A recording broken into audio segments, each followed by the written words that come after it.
What's up, ladies and gentlemen of YouTube? Boogie988 coming at you live once again through the power of the internet. And a few weeks back, I was making the argument that gaming is not dying. I still maintain that gaming doesn't have to die, but it is definitely very sick, and there's something we need to fix. Now, the majority of you have already heard about this, but back in the 1980s, the gaming industry experienced a huge crash. Basically, they lost consumer confidence, and when they could no longer sell the video games to the consumer, the product became worthless, and the entire genre almost died. In fact, this led to a bunch of cartridges, including ET cartridges, being buried out in the desert because there was simply no way to sell them to the consumer. A lot of the circumstances that were surrounding the original crash are actually beginning to happen today, and I'm beginning to see the exact same symptoms of the original crash happening in the gaming industry right now. And so today I want to talk to you about the potential of that happening, what caused it to happen originally, what similarities there are now, and what you and I can do to prevent it from happening. Now, first off, to prevent me from being foolish, I'm just going to say that the gaming industry is largely doing okay right now. We are selling millions upon millions of copies of a huge variety of different games made by different developers and different publishers, and the gaming industry is probably more profitable than it's ever been. However, the exact same thing was true in the 80s when the initial crash happened.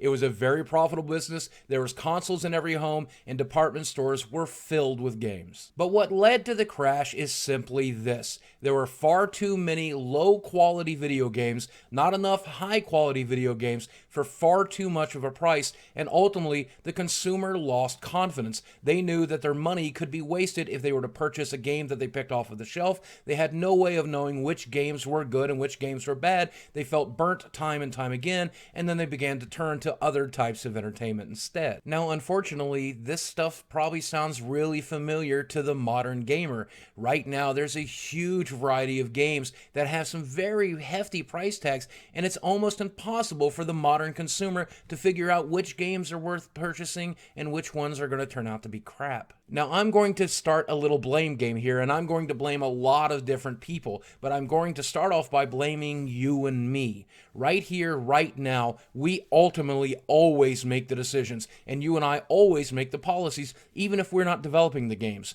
Every time you and I make a purchase, that is a confirmation that what they are doing is right. If you are not skeptical and you don't choose to vote with your wallet, you and I are the problem. Every time we buy a bad game, every time we buy one of these games that's chopped up on microtransactions, every time we buy a shitty sequel, you and I are part of the problem, and that's the first thing we need to fix. So let's start off blaming somebody that it feels good to blame, and that's the folks over at EA. EA is playing a very pivotal role in eroding consumer confidence, and it doesn't really matter which program it is that you point to, whether it's Dungeon Keeper on the iOS, which was absolutely abysmal, or whether it's one of its many franchises like Madden or NHL or The Sims that continues to be published in worse and worse forms every time they publish a new game. Consumer confidence is absolutely being destroyed by EA, but they're certainly not the only AAA developer that is doing this kind of thing. Activision and Blizzard with Call of Duty and Diablo 3, Square Enix and the new Thief game, Gearbox and the Aliens game. There is a huge list of games that are being published by AAA developers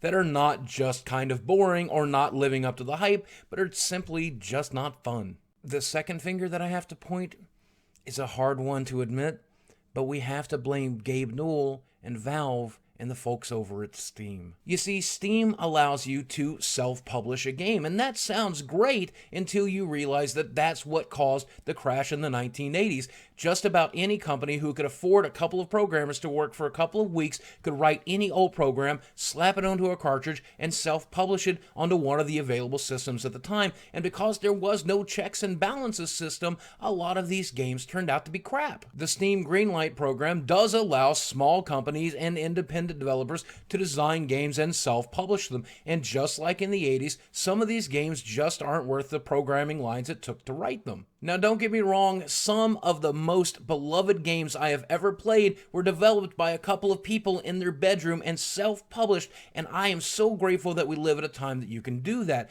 But the majority of the programs that make it on Steam, the majority of the games that make it to the new tab, they just aren't worth the purchase price. And that's really frustrating. Just because you made an indie game doesn't make you an artist. The game has to be good or you are going to erode consumer confidence. You kind of have to get your shit together. And thirdly, I want to point the fingers at the engines of the big hype machine. That means certain YouTubers, it means a handful of publishers, it means gaming journalists, it means just about everybody involved in the industry as it is. Yes, I'm aware that means I'm pointing the finger at myself. We'll get into that. The primary function of games media should simply be this: to inform the consumer about a game or a product so that they can make an informed decision and determine whether or not the game is worth its price tag. That means we are publishing screenshots and gameplay and facts about the game that help them make an informed decision. Also, unbiased first looks at a game or unbiased reviews should go without saying that these are probably the most important thing we're supposed to do. Now, I'm not saying that you can't be entertaining while you do it. I'm just saying that as long as games media is not providing unbiased information that allows the consumer to make an informed decision, we are part of the problem. I also think a really important part of that job is to remind the consumer that they have all the power and for us to treat them that way. So on one hand, you have a bunch of shitty AAA titles being developed, and on the other hand, you have a bunch of shitty indie games being developed, and when you put them together, you got a shit sandwich. On top of that, the people who are here in games media, whose job it is to help the consumer cut through the shitty games to find the good stuff, we're simply not doing good enough of a job. All of these elements are adding up to create a brand new game crash where we lose consumer confidence because they have no one to trust and they keep getting burnt over and over again.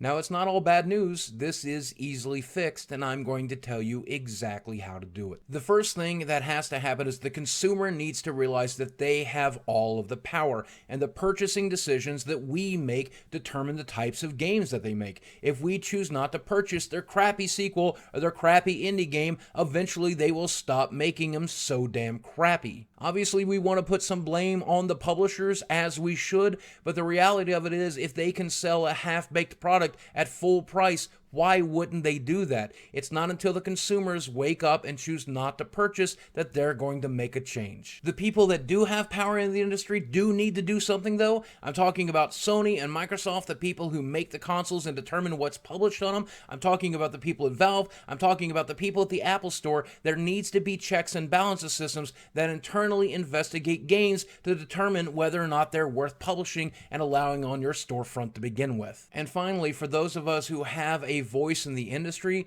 whether it's a YouTube channel or a blog or a Twitter feed or a giant gaming journal, at the end of the day, it is our job to take the hands of the consumers, guide them through the shit, and make sure they find the good games. If we're not doing that, we're failing the entire industry.